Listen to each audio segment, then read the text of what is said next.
Good morning, folks.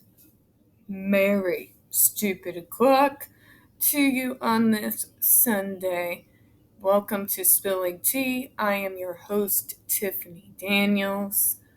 And folks, we are going back to the letter that was sent that we went over yesterday to the FDA, the written testimony. Remember that there was a second part to it in regards to what it was like to be restrained to that 4-point board so that we could get kind of an idea of what it is these kids are going through. So, without further ado, we are going back to that place of horrors called the JRC. A few disclaimers before we get started here.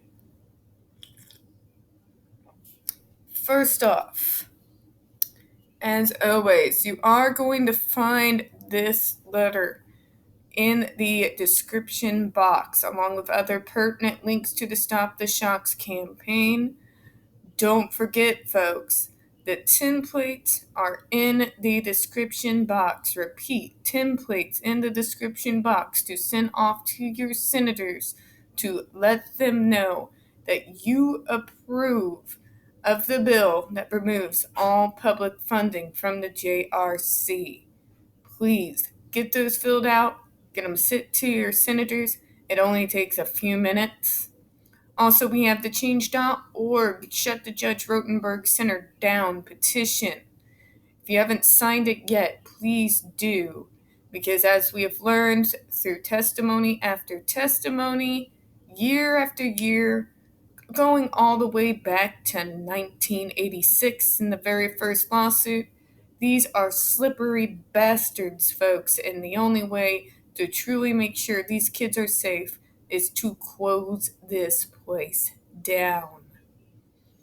Now, trigger warning.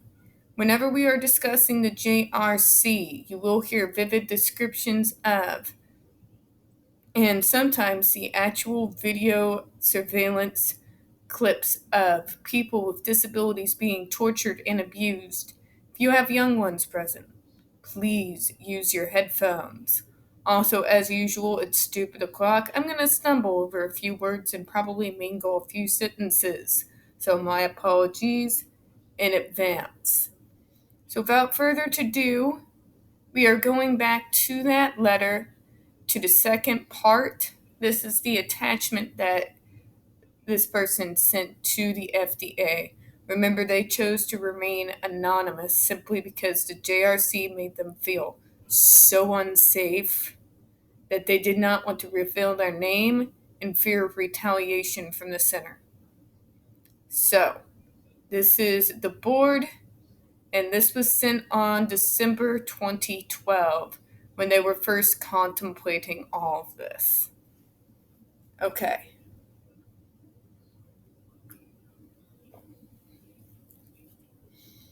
The most sickening, horrifying experience of my life was being shocked on the restraint board. What is the board? It is a large door-sized contraction made out of hard plastic with locking restraint cuffs on each corner where your wrists and ankles get locked in. Your body becomes stretched spread eagle style, pinned tight, rendering you completely helpless, combined with an overwhelming feeling of vulnerability.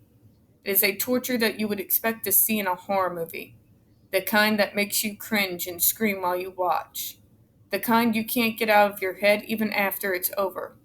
Only this was happening for real to me. If this takes me back to the Andre McCollum video. Imagine that. And then imagine being strapped face down with a noise deprivation helmet placed on you and where you can't even see. They added the restraint board, which for me was 5 shocks over 10 minutes, to my program after a few months. Oh my God. Which means getting shocked 5 different times over a period of 10 minutes for having just one single behavior. Oh my God. If you have just one of those behaviors on your sheet, which can be getting out of your seat without permission, even without doing anything violent. Tensing your body while being shocked. Oh, Jesus. Anything they decide to put in your program. A behavior is anything you do that the JRC considers a problem. Anything from hitting your head to talking to yourself, saying a swear word. They'd probably never take me off the restraint freaking board. You, JRC, go to hell. Rocking, even screaming from fear and pain of the shocks, is a behavior. Oh, Jesus. The staff grab you, put you in restraints, walk or drag you to where the board is kept, usually right in the middle of the classroom, with all the other students watching and stepping around you.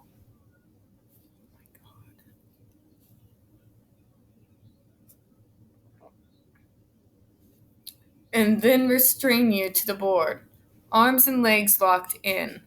Then the terror starts. You have to wait for it. You never know when it's coming. The staff shocking you usually hides behind a door or desk so you cannot see them. The JRC lavishes an element of surprise when shocking us. Then all of a sudden, the searing pain and jolt in your arm or leg or stomach, or sometimes even the fingertips or thigh, or even bottom of your feet. Whatever part of the body gets shocked, it will travel throughout. If you get shocked in your arm, for example, it is not a hard pinch. It is a radiating electricity that will travel from your bicep through to your fingertips.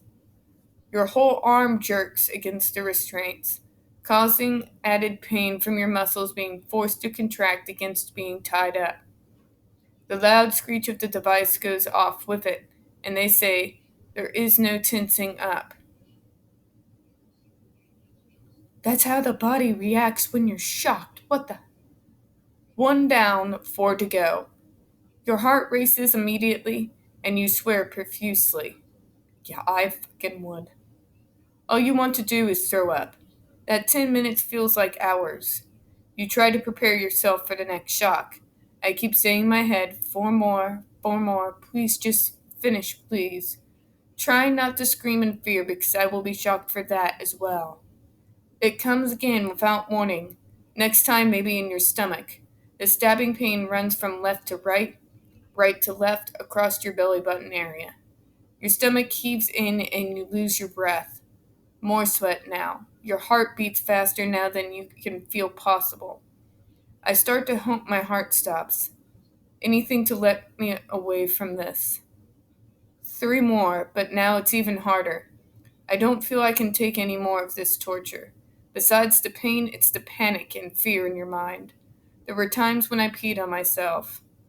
One particular time, I was put on the board for hitting my head the night before. They said because the staff did not follow my program. Oh my God.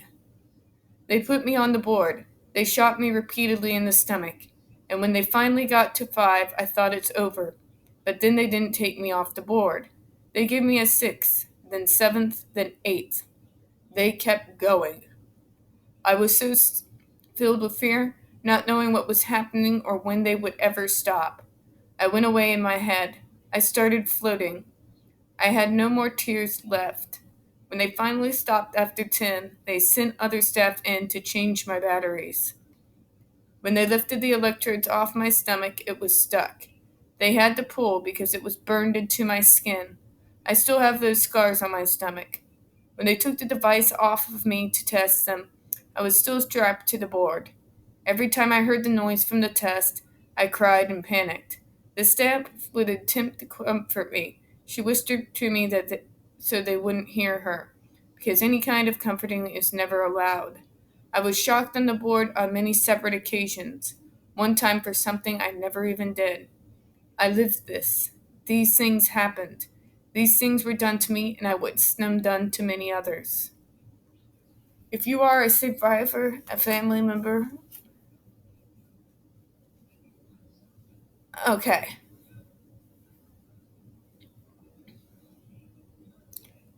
So, right there, that's just the board. That's on top of everything he already went through. So let's compare that with the media coverage and they've been showing that we've gone over on this channel. They just gloss over it. They act like the shocks are not a big deal. They are a huge deal. They act like this is the best way. It's going to control those self-injurious behaviors.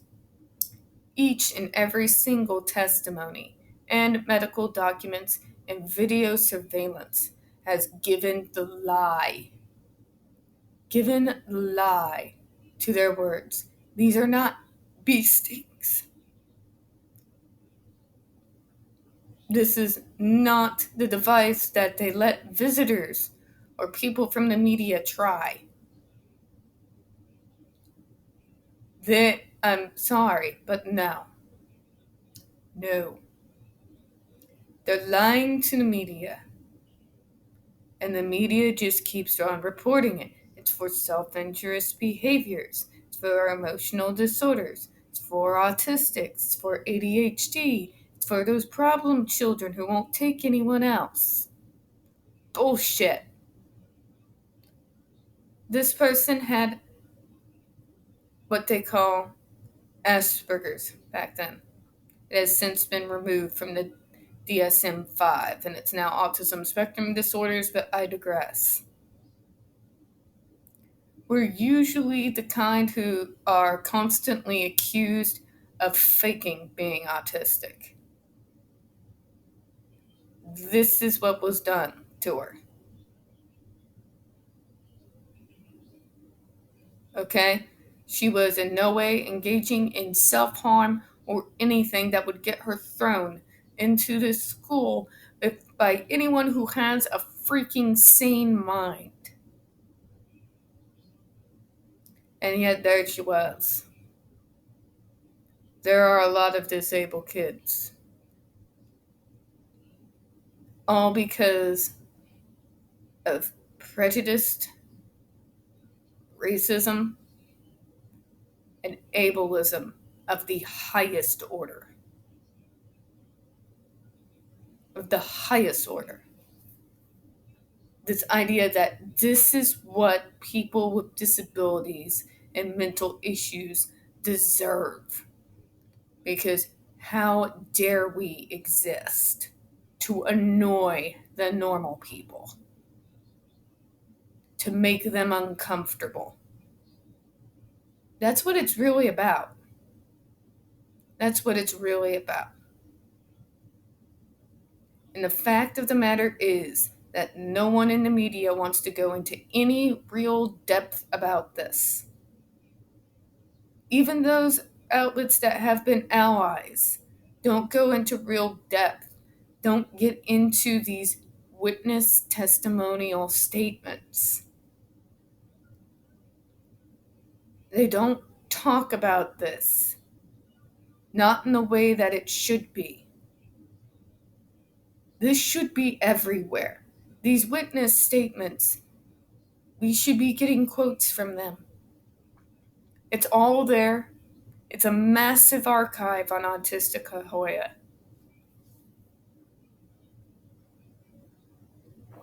We need to be having conversations about places like this. Because although one of the most infamous, the Judge Rotenberg Center is by far not alone in regards to institutions that maybe not use the electric shock, but they do use the food deprivation programs. They use the sleep deprivation programs. They use improper restraints that have resulted in many, many deaths in schools all across the country. We need to be talking about these things, not just saying, well, they're disabled and they're out of control, so no. And sitting there and telling people that they have to go through this torture because no other alternatives exist, including newspapers like the Boston Globe, who are actually on our side. The alternatives already exist. Look at other states and what we are doing, particularly states where no one is getting sent to that center, where we've had high success rates.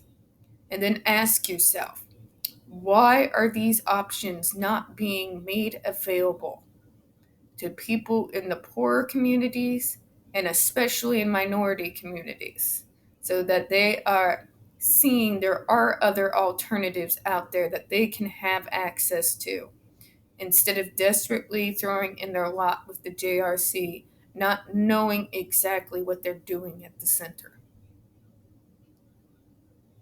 That is the question we need to be asking. All right, that's all I got for this morning. Now, so as folks, we don't get very many views on this channel, especially on this subject. The few that we do tend to get removed from time to time. So folks, please don't forget to hit the like button, hit subscribe. Don't forget to hit the comments. Feed that algorithm. Also, don't forget to hit that description box. Please pull up that template, sign those letters, get them sent off to your senators. Okay? All eyes on this Senate, folks. All eyes on the Senate. Make them feel it. I do appreciate your time this morning. And as always, we here at Spilling Tea hope you have a good one. Bye-bye.